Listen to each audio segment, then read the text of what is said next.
用朴素的茶具还原真实的茶品。大家好，我是真茶君博文。今天我们依旧来评测茶友寄回来的一款红茶，这个包装上是野生红茶，这是他写给我的一个纸条。好，我们先把它打开来看一下，它是一款什么样的茶，到底是不是野茶。来看一下眼前的这一部分茶条啊，我们怎么来辨别它是否是野茶？其实我告诉大家，这个茶不是野茶啊，不是野生茶的一个树种，因为我们从这个隐约当中，我们能看到一些芽头啊，黄色的芽头，这是一些茶毫。只能说这款茶它的树种其实是驯化过的树种，只是按这个情况来看啊，就是叶底的情况来看，只能说它是一个放野类型的一个茶啊。浙江像这类山上啊荒野的这一类型的茶，然后在自然的茶籽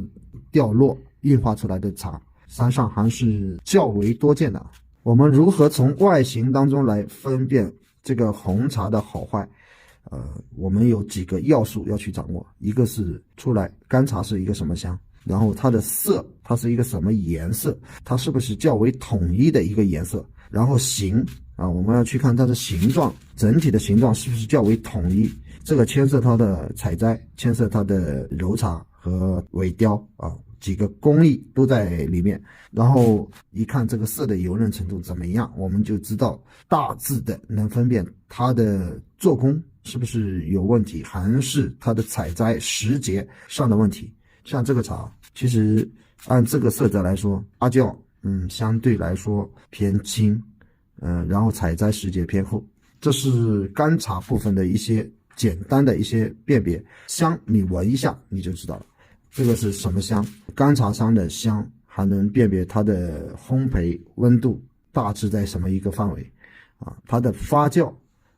发在什么样一个区间，我们在干茶上是可以做一些辨别的。深层的次的辨别还是要每一个步序，然后到冲泡，再到它的叶底，我们做一个综合的辨别。只是在前期看到这个干茶的时候，我们要有一个思路，我们怎么去辨别，是茶友们需要熟练去掌握的。好，我们把水煮开，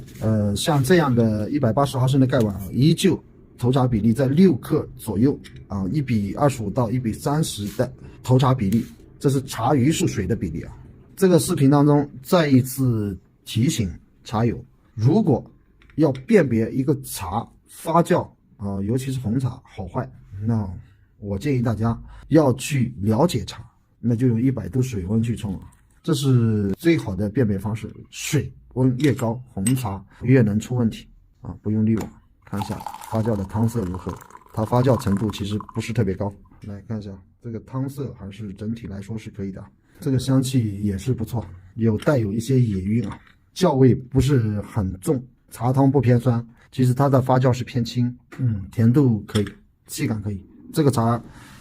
味道还是不错，生津感它就起来了，但是咽下去之后，它的涩度开始起来，但是嘴里的甜度依旧在。这个茶采摘是春茶，但是这种高山的放野的茶，它相对来说是比较迟，因为温度海拔各种相对来说海拔高温度低，所以它的生长相对来说偏慢。好，我们来喝一下第二泡是什么感觉。第二泡它的汤色啊依旧是比较清澈啊，但是碎茶相对来说会比较多啊，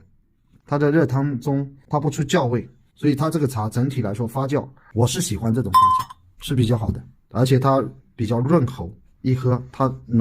胃暖，这个茶发酵的很不错，烘焙温度也很不错。但是这个茶的原料啊底子甜度很高。来，我们来做一个焖泡，然后待会儿来检验叶底。哇，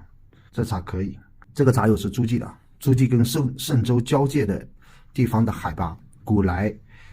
王苑这一带的海拔可以到600-700米。上次发我一个导航啊，我看了一下，那个地域的海拔应该是在600米左右，茶气非常足啊。原来浙江的原料啊，这种放野原料真的可以出好茶，但是我们工艺上还可以做一些提升。焖泡2分钟，我们看一下啊，2分钟不到一点，汤色还是基本不变啊。我是100度水温啊，这个茶发酵的很好，焖过之后酵味没有，但是总体来说它的发酵是属于60-70%的发酵程度，但是略微会有一点点色底是什么？这个色底是如何产生的？我在这个视频当中要为大家讲述一下。其实红茶的色底它是怎么产生的？其实就是说我们发酵的时间不够一点点，但是这个茶非常 OK。下一次我回家一定拜访这位茶友，我们共同的把这个原料做到最好。杯底的蜜香啊，很浓郁啊，说明这个茶的生态真的相当的优质，这个茶做得不错。好，我们来检验一下液体，弄出来一些给大家讲解一下。好，大家看到我眼前的这个液底啊，像这根颜色就跟前面的不同啊，相对来偏轻。像这类茶的液底就是基本上在边部，但是它总体来说它发酵均匀度都是比较好，没有绿液底啊。这个茶做工已经可以了，发酵已经是相对来说比较到位了，只是说为什么好像色底比较严重，我给大家看一个，打开之后它的颜色的梗里面的颜色的均匀度它不一样。再次恭喜这位茶友，已经做红茶已经是做的工艺是相当的可以，无非就是在分到什么水分，然后发酵发到什么程度，让这个茶可以色上面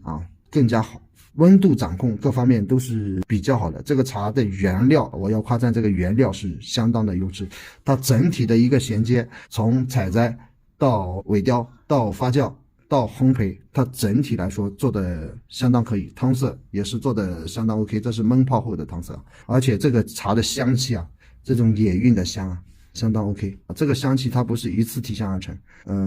至少分2次到3次啊。这个工艺是比较可以的，已经做的相当 OK。好，今天为大家讲解的搭茶放野生态的这个红茶就讲解到这里啊，感谢这位茶友